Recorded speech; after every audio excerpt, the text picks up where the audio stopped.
Hello student, मैं Jitendra Kumar Jaiswal Chandrabhan Singh inter college इटबहरा गौरबस्ती द्वारा संचालित ऑनलाइन क्लास में आपका स्वागत करता हूं। आज हम लोग कक्षा 10 की केमिस्ट्री की क्लास में पढ़ेंगे chemical reaction and equation part 16। इस पार्ट में हम लोग एनसीईआरटी बुक से संबंधित कुछ प्रश्नों को हल करेंगे। आपको बता दें कि ये प्रश्न बोर्ड परीक्षा के लिए बहुत ही उपयोगी हैं, इसलिए आप हमारी बातों को ध्यान से सुनेंगे और इन प्रश्नों का उत्तर आप स्वयं लिखेंगे। मतलब कि हम इन प्रश्नों को क्या कर देंगे, इन प्रश्नों के उत्तर को आपको समझा देंगे और आप स्वयं इस प्रश्न के उत्तर को लिखेंगे। तो देख लेते हैं पहला क्वेश्चन, श्वसन को ऊष्माक्षेपी अभिक्रिया क्यों कहते हैं? वर्णन कीजिए, वर्णन कीजिए। तो आपको बता दें कि जीवित रहने के लिए हमें ऊर्जा की आवश्यकता होती है। इस ऊर्जा की प्राप्ति के लिए हम भोजन करते हैं। पाचन क्रिया द्वारा ये भोजन छोटे छोटे टुकड़ों में टूट जाता है और ये टुकड़े ग्लूकोज में परिवर्तित हो जाते हैं। ग्लूकोज हमारे शरीर की कोशिकाओं में उपस्थित ऑक्सीजन से क्रिया करके हमें ऊर्जा प्रदान करता है। इस क्रिया को श्वसन कहते हैं। इस क्रिया को क्या कहते हैं? श्वसन कहते हैं। अब वो ऑक्सीजन हमें कहाँ से प्राप्त होता है? तो आप जानते हैं कि हम वायु से ऑक्सीजन को ग्रहण करते हैं और कार्बन डाइऑक्साइड को छोड़ते हैं।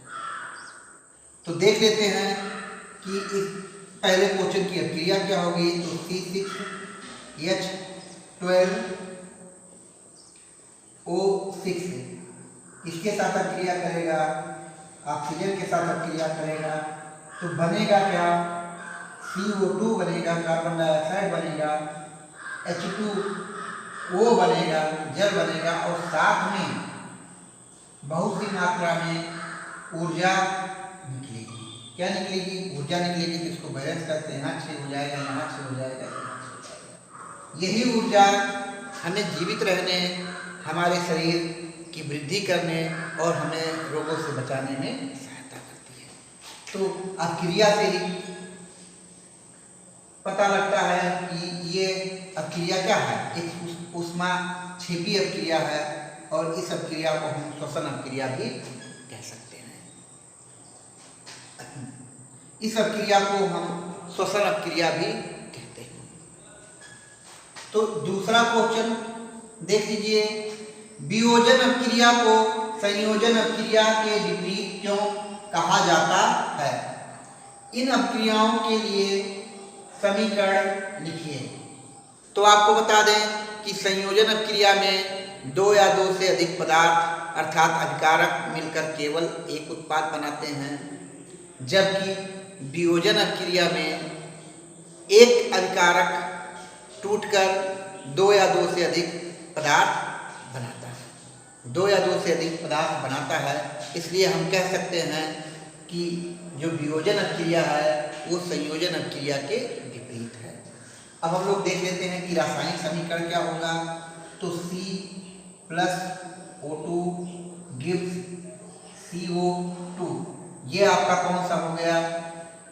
कौन सी अभिक्रिया हो गई? तो ये आपकी संयोजन अभिक्रिया हो गई। क्या हो गई? संयोजन अभिक्रिया। क्यों? क्योंकि इसमें 2 या 2 से अधिक पदार्थ मिलकर केवल एक पदार्थ बनाते हैं। ठीक है, आप जानते हैं कि इसको बोलते हैं अभिकारक और इसको क्या बोलेंगे? उत्पाद।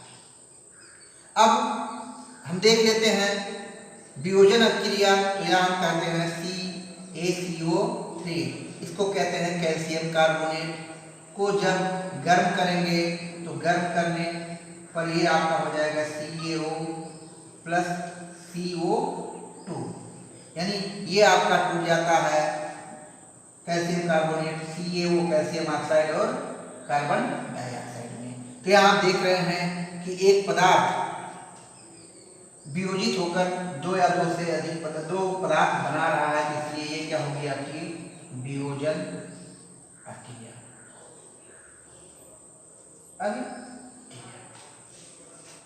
अब हम देख लेते हैं तीसरा क्वेश्चन।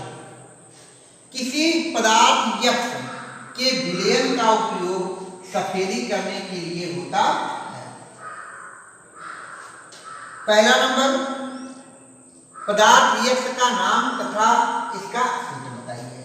तो आपको बता दें कि सफेदी करने के लिए कैल्शियम ऑक्साइड का प्रयोग होता है। किसका प्रयोग होता है? Calcium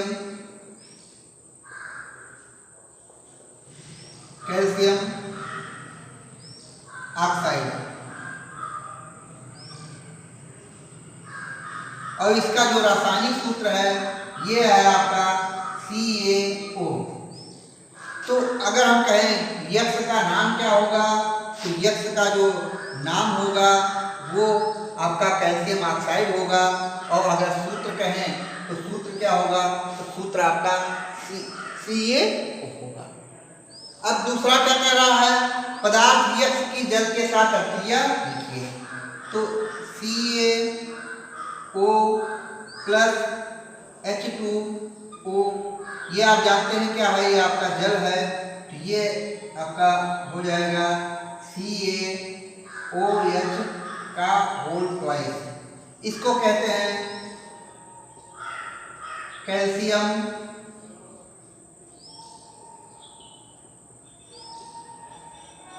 hydroxide. इस प्रकार आपका तीसरा क्वेश्चन भी साफ हो जाता है। तो आशा करते हैं कि ये वीडियो आपको पसंद आया होगा। आप इसका नोट्स बनाएंगे क्योंकि ये बोर्ड परीक्षा के दृष्टि से